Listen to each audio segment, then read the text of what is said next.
here's my presentation on IT security risks and solutions for Facebook. As you all know, Facebook is a social media company that was founded by Mark Zuckerberg, and it has developed a lot over time. So this is a company or an application which handles a lot of private data from individuals, and this has to be secure.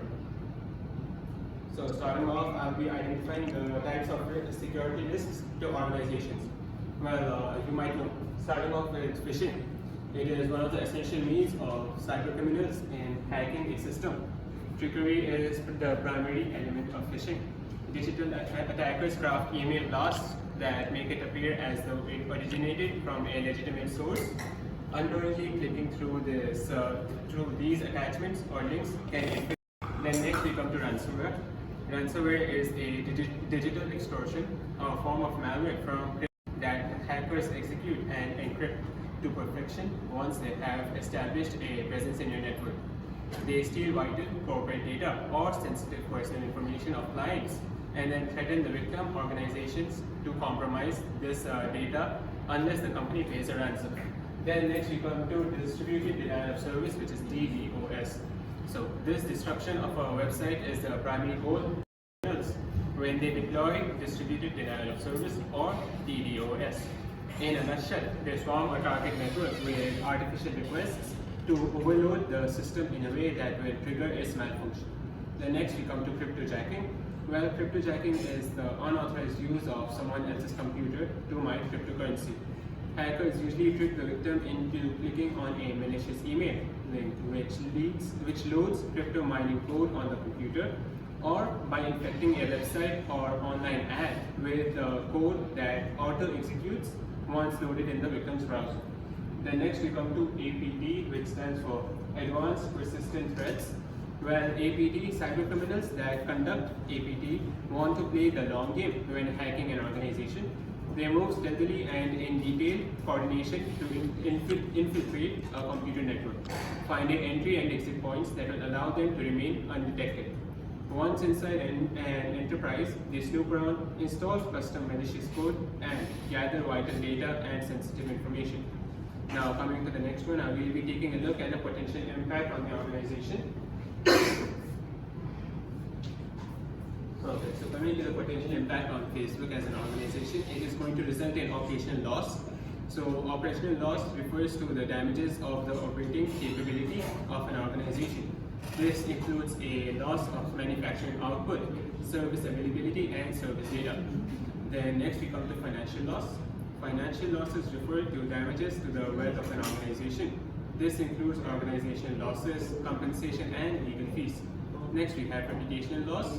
Well, reputation losses refer to the loss of trust and lowered opinion of people in a business as a result of them being affected by a threat. This could be a lack of service and employee or customer information. Then next we come to intellectual property loss. Well, intellectual property losses refer to when product designs or trade secrets are stolen, thus adversely affecting the organization. Then next we'll be moving on to E2. So here we get an idea of the organizational security procedures. So we need to describe what they are first of all. Well, NIST defines information security procedures as follows. So a high-level procedure of an organization that is created to support and enforce portions of the organization's information management policy by specifying in more detail what information is to be protected from anticipated threats and how that protection is to be attained. Now, why are these important? Well, they address potential threats to an organization by implementing strategies to secure the organization against internal and external threats. They also help the organization to identify risks to its assets and formulate their risk appetite. The policies or procedures outline who does what, when, and why in terms of IT security by defining the roles and responsibilities. Then we can move on to the next part for this. So now I will be proposing a method to assess and treat IT security risks for Facebook. Well, conducting a cybersecurity risk assessment The first step in this cybersecurity risk mitigation strategy would be to conduct a cybersecurity risk assessment, which can help uncover potential gaps in your organization's security controls. Once you have assessed your assets and identified high priority problem areas, the next step is to establish network access controls to help mitigate the risk of insider threats. Another important cybersecurity risk mitigation strategy involves the installation of security solutions such as firewalls and antivirus software. Then we also create a patch management schedule. Many software providers release patches consistently, and today's cybercriminals are aware of that. Threat actors can quickly exploit vulnerabilities that remain unpatched. Then continuously monitor the network traffic. Well, proactive action is one of the most effective strategies for mitigating cybersecurity risks. Then you also build an incident response plan, ensuring that everyone, including both the IT security team and non-technical employees, know what they're responsible for in the event of a data breach or attack. Can make it easier to have resources in place and ready to go. Moving on, you will also examine the physical security of your business. Many organizations think it's enough to simply manage the digital piece of cybersecurity risks, and you have to minimize the attack surface. So attack surface refers to the areas of vulnerabilities or entry points that cyber criminals can use to access sensitive information and data. Coming to the next part, we will be identifying the potential impact to its security. Well, the potential impact of third-party VPNs starting off. So one major third-party VPN risk occurs when the service provider does not properly hide your originating IP address as intended. This is known as IP address leak. Third-party VPN risks can also surface with web real-time communication. This is abbreviated as WebRTC services. Then WebRTC is a framework that governs real-time communications such as audio and video streaming, when a browser may try to bypass the VPN tunnel and instead point directly to the destination RTC server, once again exposing or leaking your true IP address. The potential impact of incorrect configuration of firewall policies on IT security, we'll be considering that as well. So a firewall misconfiguration is a serious security threat that can jeopardize the safety and security of an organization. Hackers can exploit vulnerabilities to gain access to sensitive data, launch denial of service attacks, or even take control of entire networks. If the firewall is configured incorrectly, data loss or theft of intellectual property may occur.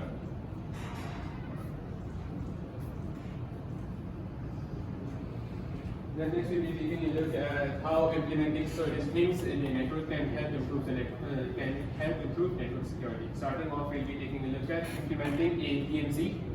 So, how implementing a DMZ in a network can improve network security. Well, implementing a DMZ enables an organization to define multiple different levels and zones of trust within its network. It can also result in the protection of internet-facing systems. Email servers, web applications, and other internet-facing systems need access to sensitive data, meaning that they must be protected against attack. Placing these systems on the DMZ enables them to be accessible to the public internet while still being protected by the external firewall. It also helps in the protection of internal systems. Some systems on the DMZ, such as FTP servers, pose a threat to the systems within an organization's network. Placing these systems on a DMZ ensures that another layer of security inspection exists between these systems and the organization's internal network. Then this DMZ can also help in the limited lateral movement. So cyber attackers commonly exploit a system to gain a foothold on the network, then expand their access from that foothold. Since the most vulnerable and exploitable systems are located on the DMZ, it is more difficult to use them as a foothold to gain access to and exploit the internal protected network. Next, you already have a great idea about this, so I'll move to it. It helps implementing network scanning and provides improved access control, also improved network performance. Then next we will be moving on to this. An example of how implementing a DMZ can improve a network security. So on many home networks, internet-enabled devices are built around the local area network, which accesses the internet from a broadband router. However, the router serves as both a connection point and a firewall. automating traffic filtering to ensure only safe messages enter the local area network. So on a home network, a DMZ can be built by adding a dedicated firewall between the local network and the router. While more expensive, this structure can help to protect internal devices from sophisticated attacks, better protects the inside devices from possible attacks by the outside. So moving on, we'll be taking a better look at how implementing static IP can improve network security. So it can definitely offer better DNS support. Well, static IP addresses are much easier to set up and manage with DNS servers. Server hosting, if you are hosting a web server, email server or any other kind of address makes it easier for customers to find you via DNS. Practically speaking, this means it's quicker for clients to get to your websites and services if they have a static IP address. Then furthermore, it also provides convenient remote access. So a static IP address makes it easier to work remotely using a VPN or other remote access programs. So I have already described 3 and I'll be moving on with the remaining. So it also offers more reliable communication, more reliable geolocation services, then it diminishes the danger of losing a significant message, and there are decreased breaches in an association or organization, such as Facebook. Then next we'll be taking a look at how implementing a NAT in a network can improve network security. Well, it can start off with providing boundary enforcement. With NAT, the private IP addresses used inside corporate LAN are not routable from outside. This enforces network boundaries and forces traffic to flow through the network firewall because external systems don't know which computer to contact, even if they have the ability to bypass the firewall. By forcing traffic to flow through a next generation firewall, NGFW, NAT ensures that all inbound and outbound traffic can be inspected before being routed to its destination. Then implementing a NAT can also help improve privacy. So NAT makes an organization's internal network structure opaque from outside of the network. External systems see a single IP address or a set of frequently changing ones, making it difficult to create a map of an organization's internal network for use in data attacks.